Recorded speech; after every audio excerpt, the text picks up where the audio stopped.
सभी को मेरा प्यार भरा प्रणाम। आशा करती हूँ सभी लोग स्वस्थ होंगे। तो मेरा नाम योगिता पंत है, मैं उत्तराखंड से हूँ।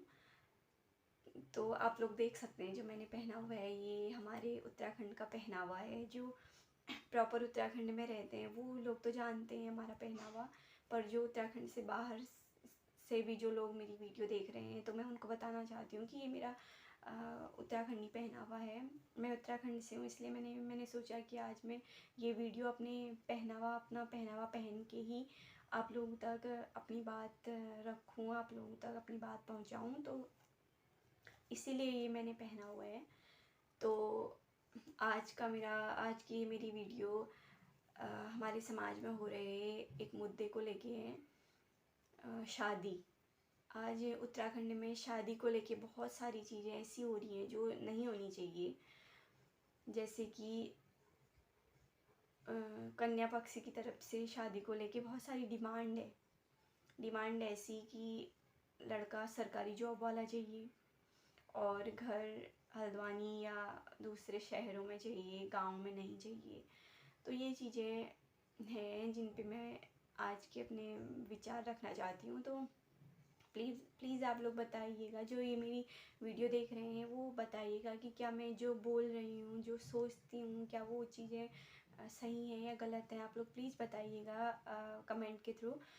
तो बस मैं यही कहना चाहती हूँ कि जो हमारे समाज में शादी को लेके बहुत सारी डिमांड है कन्या पक्ष की तरफ से, लड़कियों की तरफ से, तो कि हमारे उत्तराखंड में हमें गांव में घर नहीं चाहिए, हमें शहरों में घर चाहिए, या सरकारी जॉब वाला लड़का चाहिए, प्राइवेट जॉब वाले से शादी नहीं करनी है। तो ये चीज़ें कहीं ना कहीं हमारे समाज को तोड़ रही हैं। हमारे समाज में बहुत कुरीतियाँ ला रही हैं ये चीज़ें। हमें अभी तो पता नहीं चल रहा, हम बोल दे रहे हैं, हमें कुछ भी पता नहीं चल रहा अभी, लेकिन धीरे धीरे क्या होगा कि हमारे समाज में असमानताएं फैलेंगी। जिसकी सरकारी जॉब है उसकी तो शादी हो जाएगी, पर जो प्राइवेट जॉब वाले हैं, जो गांव में रहते हैं, उनकी शादी ही नहीं होगी। तो ये बहुत गंभीर समस्या है हमारे समाज के लिए। हाँ, ठीक है, हमें शादी के लिए ये भी नहीं है कि हमें बिल्कुल ही पैसे वैसे वाला लड़का नहीं चाहिए, ऐसा भी नहीं है। हाँ ठीक है, अगर ठीक ठाक अगर पैसा कमाता है या ठीक ठाक समझदार लड़का है, पैसा कमाता है, तो अच्छी बात है, हमें रिस्पेक्ट करनी चाहिए उसकी।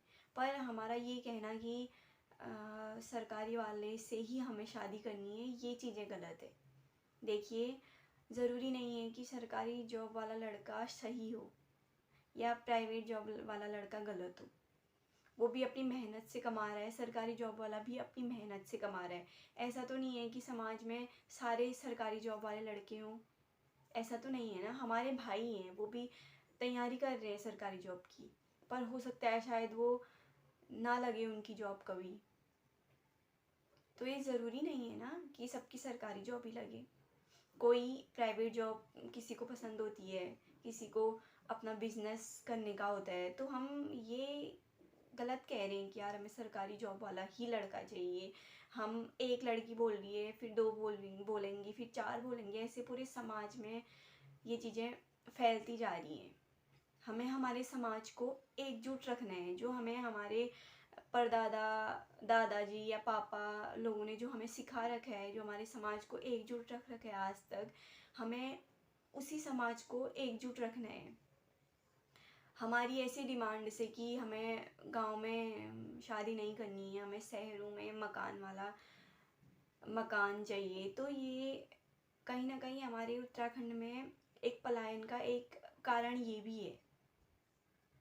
क्योंकि जो जिनके पास थोड़ा पैसा है वो क्या कर रहे हैं कि हल्द्वानी में, दिल्ली में मकान बना दे रहे हैं।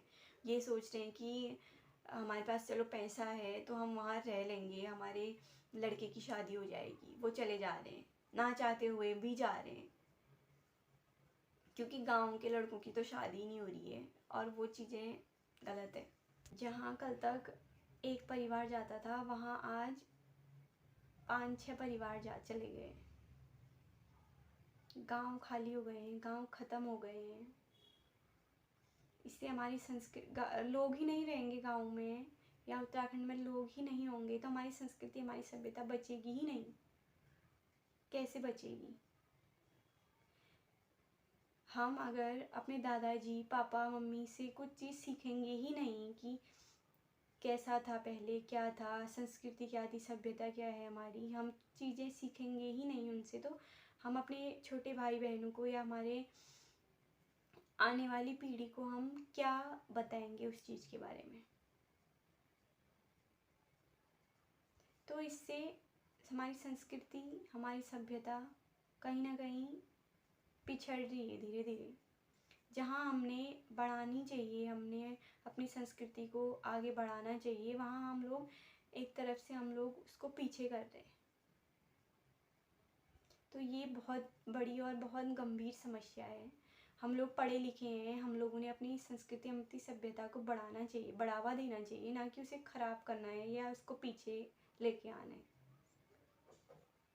तो आप सभी बहनों से, उत्तराखंड की सभी बहनों से, मैं भी एक उत्तराखंडी हूँ, उत्तराखंड की बेटी हूँ, तो आप सभी लोगों से, आप सभी बहनों से ये विनती करती हूँ कि शादी के लिए आप ऐसी कोई डिमांड मत रखिए कि जिससे हमारी समाज को, हमारी संस्कृति को, हमारी सभ्यता को नुकसान हो। शादी के लिए एक अच्छा समझदार लड़का चुनिए जो चीज़ें सही रख सके, ना कि सरकारी जॉब वाला या प्राइवेट। शादी के लिए समझदार लड़का ज़रूरी है, ना कि जॉब, प्राइवेट जॉब, सरकारी जॉब, ये मेन नहीं है, ये ज़रूरी नहीं है।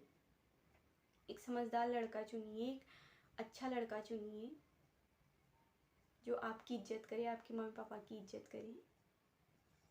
तो बस मेरा यही कहना था, मेरे यही विचार थे कुछ थोड़े बहुत जो मैं सोचती हूँ, तो आप लोगों तक मैंने ये पहुँचाया।